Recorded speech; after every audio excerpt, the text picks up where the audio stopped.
आम्ही सर्व शिवभक्तांच्या माध्यमातून महाराष्ट्र ऐक्य समितीच्या माध्यमातून शिवसन्मान पदयात्रा काढलेली होती।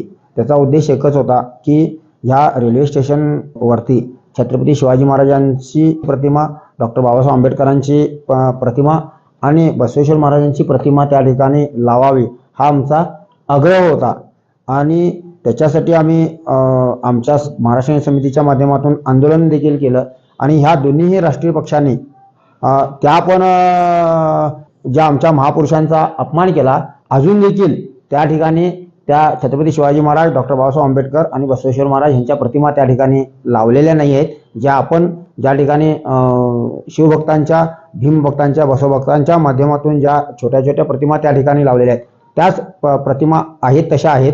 आणि या दोन्ही राष्ट्रीय पक्षाच्या नेत्यांना, मग ते भाजप असेल किंवा काँग्रेस असेल, यांना जर त्यांच्याबद्दल एवढी जर सन्मान किंवा त्यांच्याबद्दल इतकं महत्त्व असेल तर त्यांनी स्वाभिमानानं त्या ठिकाणी ते बसवावं अशी विनंती मी एक शिवभक्त, भीमभक्त आणि बसवभक्तच्या नात्यानं करू इच्छितो। मनगुतीमध्ये छत्रपती शिवाजी महाराजांची मूर्ती त्या ठिकाणी बसवलेली काढण्यात आली।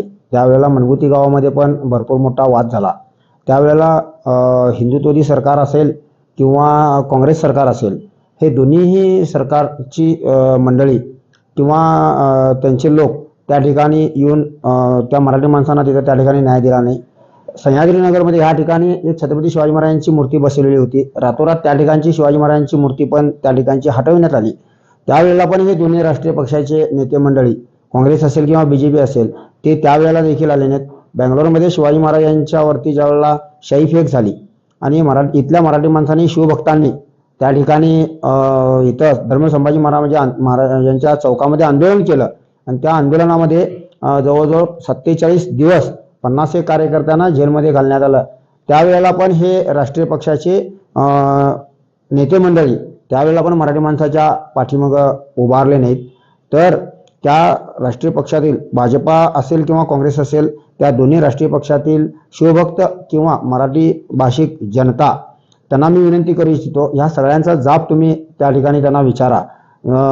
किमान हा शिवाजी महाराजांचा अपमान ह्याच्याबद्दल तरी त्यांच्याकडं बोलावं।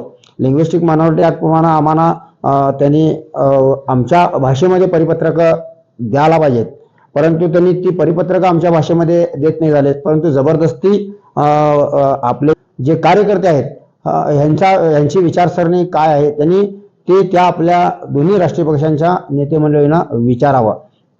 आत्ता महानगरपालिकेमध्ये, बेळगाव महानगरपालिकेमध्ये भारतीय जनता पक्षाची सत्ता आहे आणि ज्या वेळेला ह्या बेळगाव महानगरपालिकेवरचा भगवा ध्वज काढला त्यावेळेला ह्या दोन्ही राष्ट्रीय पक्षाच्या नेते मंडळींनी विरोध केलेला नाही आहे। आणि आत्ता ह्या लोकांना भगवा ध्वज आणि भगवा पताका, भगवे फेटे आणि आमची मराठी भाषा आत्ताच कशी काय आठवते? येणाऱ्या काळामध्ये हे सर्व अबाधित ठेवण्यासाठी महाराष्ट्र ऐक्य समितीच्या माध्यमातून चांगला एक निर्णय घेण्यात येईल। जय महाराष्ट्र।